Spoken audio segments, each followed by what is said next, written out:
Next up, we have Ali Weller. Ali Weller is a global sustainability and climate leader. She has worked from the Arctic Circle to Apple across 15 countries around the world with her environmental nonprofit. She was mentored by none other than Al Gore and other luminaries in the climate change leadership. Ali is igniting teams around the world to create the most effective solutions to the global climate crisis, the much needed issue of the world today. Welcome Ali on stage.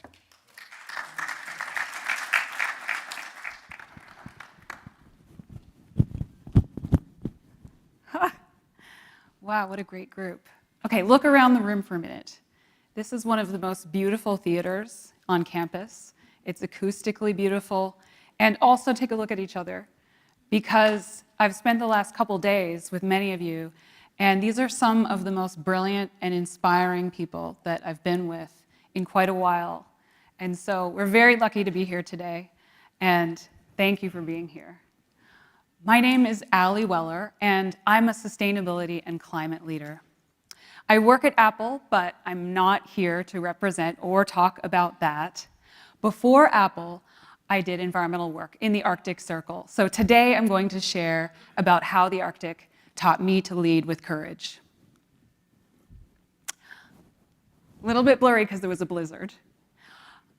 So before Apple, I led the communications department for Canada's largest environmental impact assessment territory.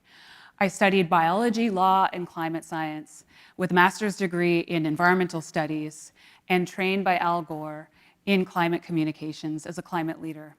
And I co-founded and led an environmental nonprofit for a decade, and I continue to advise and coach environmental teams today.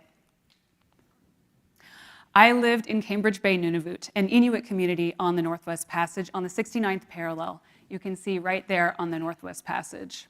And I lived a 10-minute walk from a very famous 1926 shipwreck called the Maud, which was captained by Norwegian explorer Roald Amundsen, who was famous for the first to reach the South Pole in 1911. Now, I helped the Norwegian government in my role in the Arctic to repatriate the Maud, and I was told that the captain and crew died because the Northwest Passage stayed frozen their second summer in a row, and they were locked in ice for 2 years. I hear some oh wows. Now, as a climate leader, this was shocking to me, and maybe that's why you're saying wow, because merely 100 years later, the Northwest Passage no longer stays frozen in the summer, and that's because climate change has heated the Arctic about 4 times faster than the rest of the planet. When I left the Arctic Circle, I took a corporate leadership training class in my new role, and the class shared Amundsen's, coincidentally, 1911 success reaching the South Pole as an example of successful leadership, but there was no mention of his Arctic failure in Cambridge Bay. I wondered why, in a leadership class, we were only learning from his successes and not from his failures. Why was this lesson lost to history? Well, the reason is because it didn't actually happen.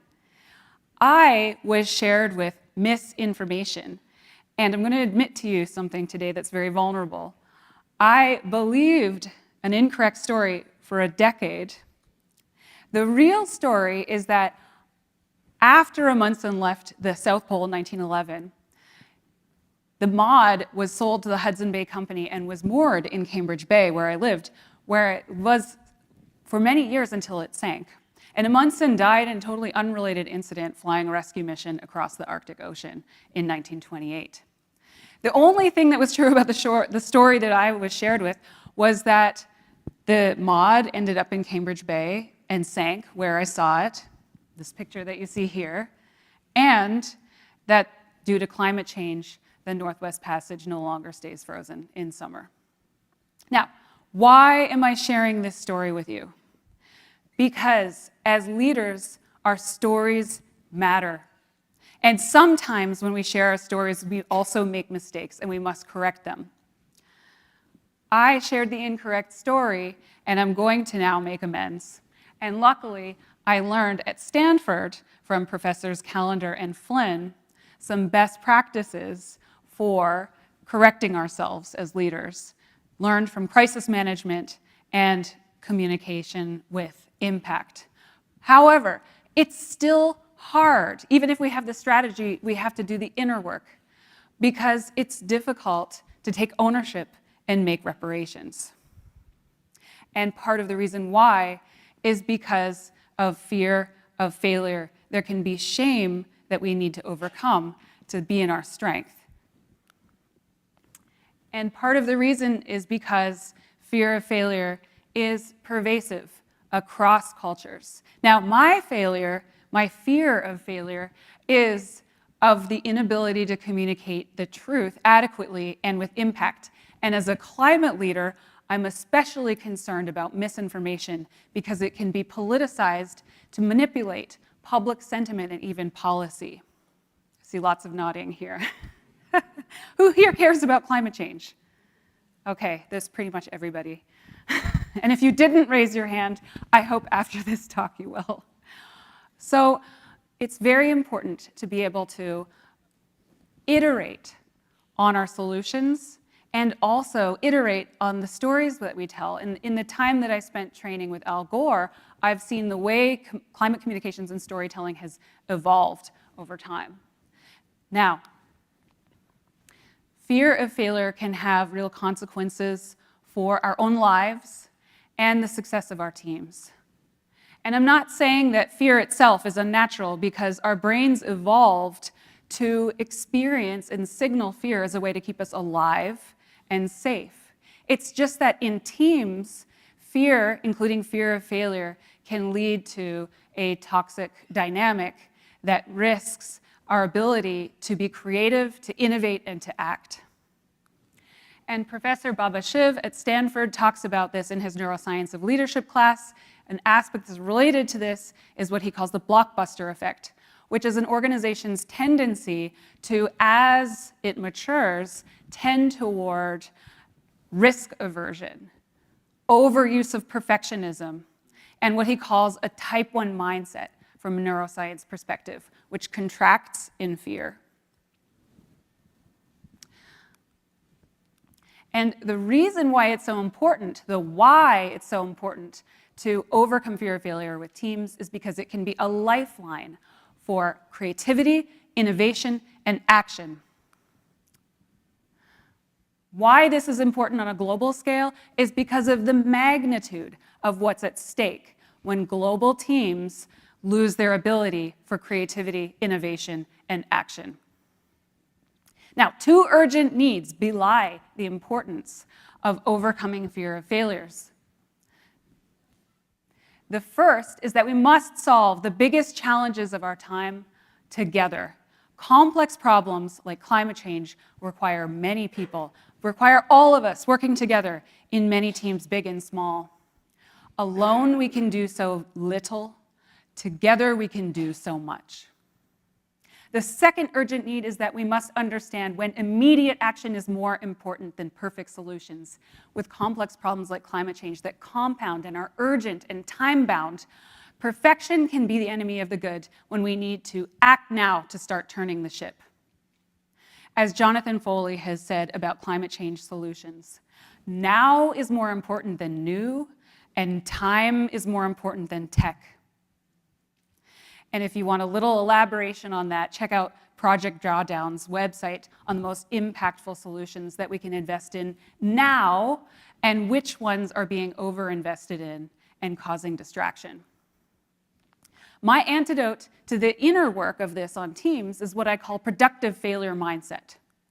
Productive failure mindset is a shift in how teams relate to risk, failure, and action by making mistakes, adopting a culture of learning from mistakes, overcoming that fear and that shame in order to restore creativity, innovation, and action.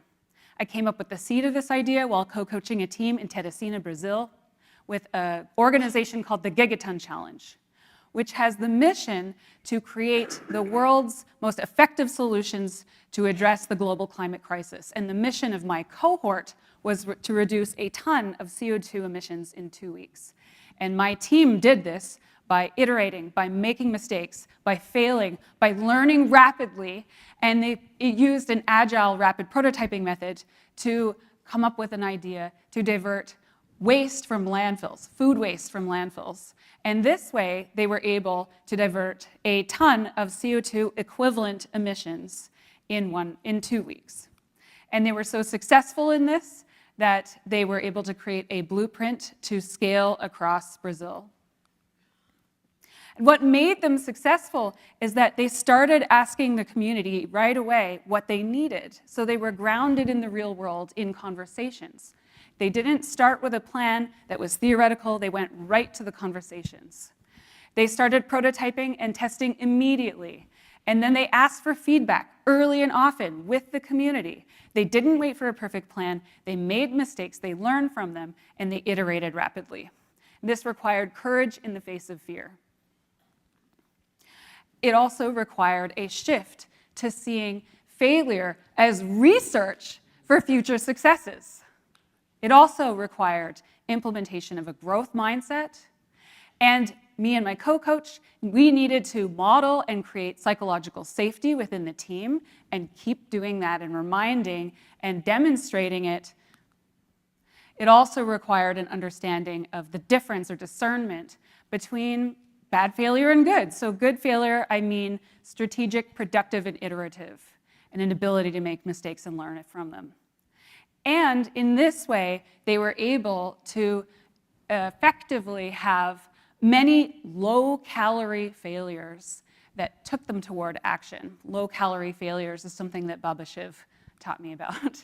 So key leadership strategies that I came up with that you can implement in your teams to implement productive failure mindset is to guide teams to relate positively to risk, failure, and action, to model and coach growth mindset and psychological safety, to sandbox low-calorie failures. And if you catch the typo on this slide, I have a prize for you at the end. Come see me.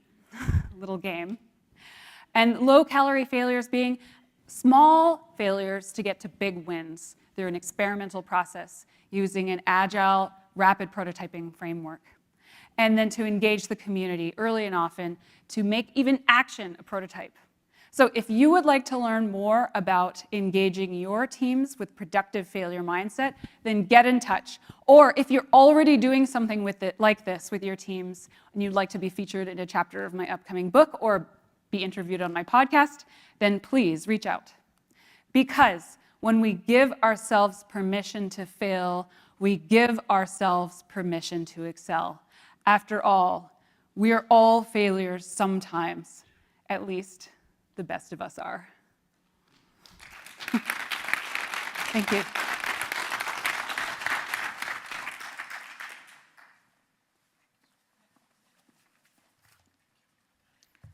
What an inspiring speech. We keep talking about how leaders are impactful.